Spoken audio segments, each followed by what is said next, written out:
Work with us actually in developing a policy framework that will be useful in California. So by way of kind of wrapping things up and sharing just a few final thoughts with you, I thought I would go to a couple of the ongoing underpinning challenges in what we're doing.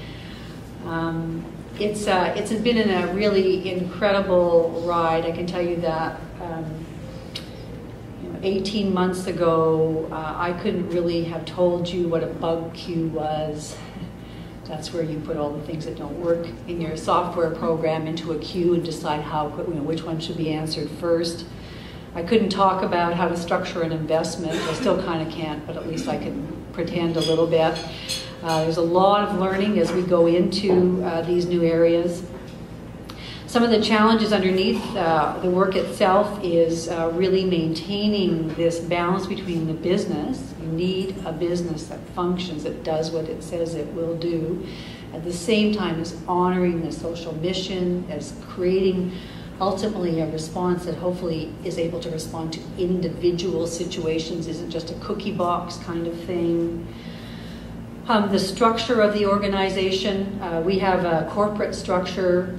The primary owner of Tyze, the majority shareholder at this moment, is Plan. So that's the nature of it, but we have investors as well.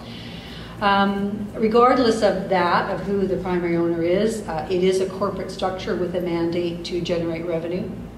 So what we're doing right now is we've secured a law student, PhD law student out of UBC, who is working with us in the creation of a social mission architecture. So we're really looking at other ways to structure the company or to soften this kind of balance. Financing is really interesting. Financing is typically all about making the money. But how do we blend that so that the health and social outcomes also have meaning in that equation? So that's another tension that's ongoing. From the technology perspective, it's really about there's a tension there to keep it simple. Lots of our users are new users. You want it intuitive, you want it fast, and so on, but you also want your features that are attractive to experienced users, and so there's always a tension there. And then on a personal level, as I was talking about initially, this idea of a tension between leading, but without the expertise in a lot of cases in the areas, and so finding ways to get that expertise. I will say that people have been overwhelmingly generous in their support of our work and in offering expertise and ideas. It's kind of like it's all a fractal for me in many, many ways. The fractal being the network as the core and how we build those networks by inviting people to contribute.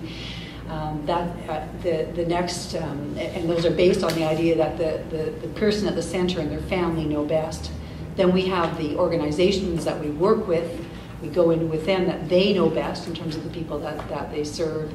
And then as we think about this accessing expertise out there, it's another form of network. I have a network of experts who really do provide me with a great deal of support. And in the end, it's my experience and leadership this incredible team that's come to Tyze that makes those decisions. And that would be a final thought here about the team. There are enormously talented, passionate people out there who are ready to make a different step in their careers.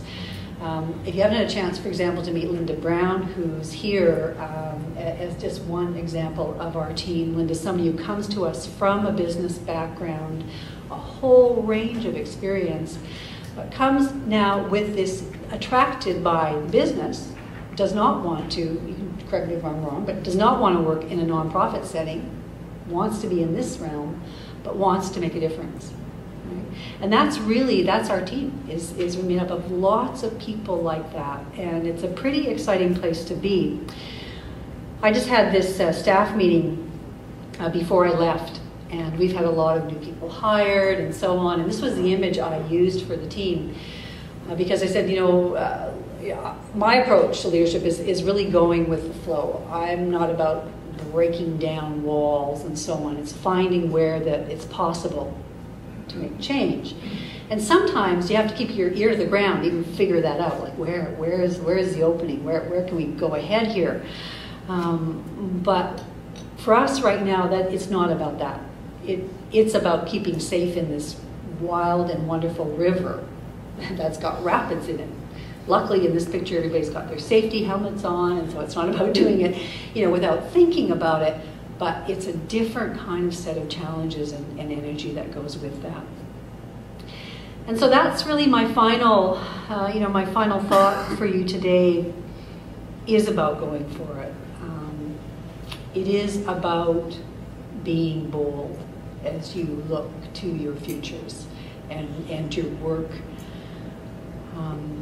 There's a saying that you can't get to new lands without losing sight of the shore. And there is a moment that we all need to step into this river and take the risk and be bold, do something that really is bigger than you ever thought you would be doing, because the world is very hungry for your expertise. The world is really ready and needs you. Thank you very much.